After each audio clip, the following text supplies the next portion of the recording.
அனைவருக்கும் வணக்கம். நான் உங்கள் ஜோதிட சிரோன்மணி, ஜோதிட ஞான வித்யார்த்தி மற்றும் பஞ்சபட்சி ரத்னா மணிகண்டன் பேசுகிறேன்.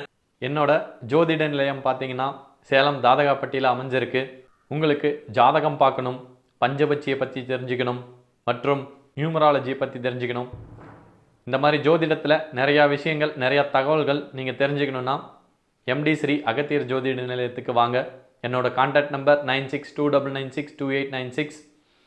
சப்போஸ் ஜாதகம் இல்லாதவங்களுக்கும் வெற்றிலை பிரசங்கம் மூலயமா ஜாதகம் பார்த்துடலாம், அதில் முழுமையான பலன் தெரிஞ்சுக்கலாம்.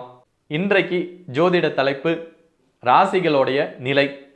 ராசிகளில் 3 நிலைப்பாடுகள் இருக்குது: சரராசி, ஸ்திரராசி, உபயராசி. இந்த 12 ராசிகளில் எந்தெந்த ராசி சரராசி, எந்தெந்த ராசி ஸ்திரராசி, எந்தெந்த ராசி உபயராசி அப்படின்னு நம்ம முழுமையாக தெரிஞ்சுக்கலாம். இந்த சர ஸ்திர உபயராசிகள் என்னென்ன பண்ணும், அதோட வேலைப்பாடு என்ன அப்படிங்கிறத பார்க்கலாம். முதல்ல சரராசி. மேஷம், கடகம், துலாம், மகரம், இந்த 4 ராசிகளுமே சரராசியை சேர்ந்தவை. அடுத்தது ஸ்திரராசி. ரிஷபம், சிம்மம், விருச்சகம், கும்பம், இது 4மே ஸ்திர ராசிகள். அடுத்தது உபயராசி. மிதுனம், கன்னி, தனுஷ், மீனம், இவை 4மே உபயராசிகள். இந்த சர ஸ்திர உபயம் அப்படிங்கிறது ராசிகளுடைய நிலைப்பாடு. சர ஸ்திர உபயம் இந்த நிலைகளை பெற்ற ராசிகள், அதோட செயல்பாடு எப்படி இருக்கும், அதோட ஆக்கத்துவம் எப்படி இருக்கும், அதோட தன்மை எப்படி இருக்கும் அப்படிங்கிறத முழுமையாக பார்க்கலாம். சரராசிகள் மேஷம், கடகம், துலாம், மகரம், இந்த ராசிகள் சரராசிகள் ஆகும். இந்த சரநிலையை பெற்ற ராசிகள், இதோட செயல்பாடு வேகமாக இருக்கும்.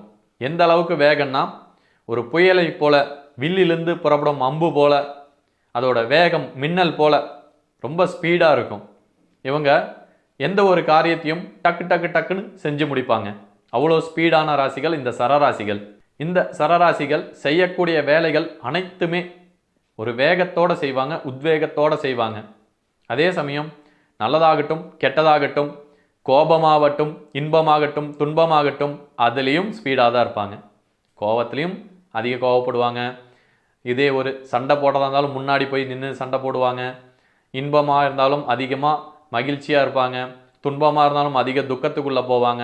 இந்த மாதிரி சரராசிகள் எந்த ஒரு செயலை செஞ்சாலும் அதில் வேகம் காட்டுவாங்களே தவிர, அந்த வேகம் எதுக்காக அப்படின்னு அவங்க உணர்றதில்லை.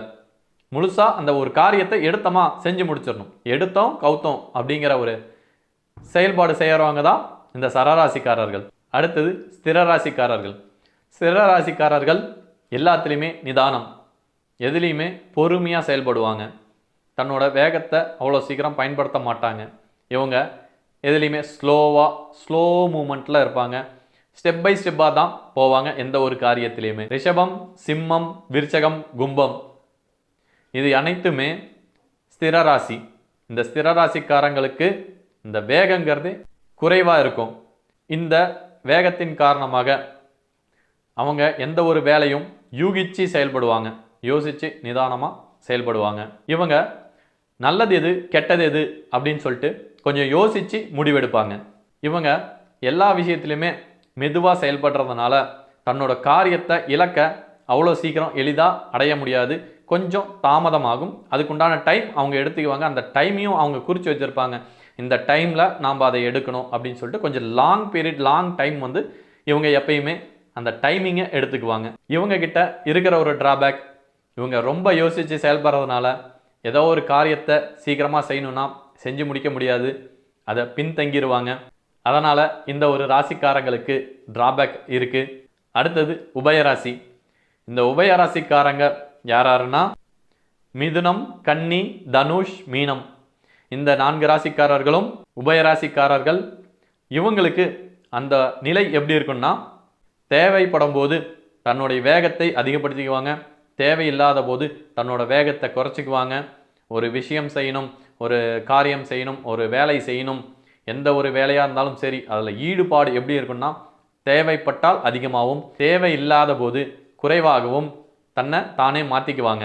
இந்த நிமிஷமே ஒரு வேலையை செய்து முடிக்கணும் அப்படின்னா அந்த நிமிஷமே அந்த வேலையை செய்து முடிப்பாங்க. அதே சமயம் அந்த வேலையை செய்யறதுக்கு கொஞ்சம் டைம் இருக்குது அப்படின்னு தெரிஞ்சால் அதுக்கு தகுந்த மாதிரி டைம் ஷெடியூல் பண்ணி கொஞ்சம் மெதுவாக செய்வாங்க. இப்படி இது போன்று சர ஸ்திர உபயராசிகள் தன்னோட வேலையை, தன்னோட செயல்பாடை, தன்னோட காரியங்களை எப்படி செய்வாங்க அப்படின்னா, இந்த நிலைப்பாடில் அவங்கவுங்க தன்னோட காரியத்தை, தன்னோட செயல்பாடுகளை, தன்னோட வேலையை மாற்றிக்கிட்டே இருப்பாங்க. சரராசி என்றால் வேகமாகவும், ஸ்திரராசி என்றால் நிதானமாகவும், உபயராசி என்றால் வேகமும் நிதானமும் கலந்து செயல்பாடு கொண்டதாகவும் இருக்கும். இந்த நிலையானது இந்த ராசிகளுக்கு இவ்வாறு அமைஞ்சிருக்கு. ஆனால் இது லக்னம் பொறுத்தும் மாறுபடும். இப்போ சரராசிக்கு ஸ்திர லக்னமாக இருந்தாலும், இல்லை உபய லக்னமாக இருந்தாலும், இல்லை உபயராசிக்கு சரமாக இருந்தாலும் ஸ்திரமாக இருந்தாலும் அது மாறுபடும். இந்த மாற்றத்தை பொறுத்து ஒவ்வொரு ராசி லக்னக்காரருக்கும் நிலைப்பாடு மாறும். இது போன்று முழுமையான விஷயங்கள் நீங்கள் தெரிஞ்சுக்கணுன்னா ஜோதிட நிலையத்துக்கு வாங்க. MD ஸ்ரீ அகத்தியர் ஜோதிட நிலையம் சேலம் தாதகாப்பட்டியில் அமைஞ்சிருக்கு. இதோட ராசி தத்துவம் என்ன, லக்ன தத்துவம் என்ன அப்படிங்கிறத முழுமையாக தெரிஞ்சுக்கங்க. இந்த வீடியோவை பார்க்குறவங்க சப்ஸ்கிரைப் பண்ணி சப்போர்ட் பண்ணுங்கள். உங்கள் ஃப்ரெண்ட்ஸ் அண்ட் ஃபேமிலிக்கு ஷேர் பண்ணுங்கள். மீண்டும் வேறொரு ஜோதிட தலைப்பு, வேறொரு வீடியோவை உங்களுக்கு அப்லோட் பண்ணுறேன்.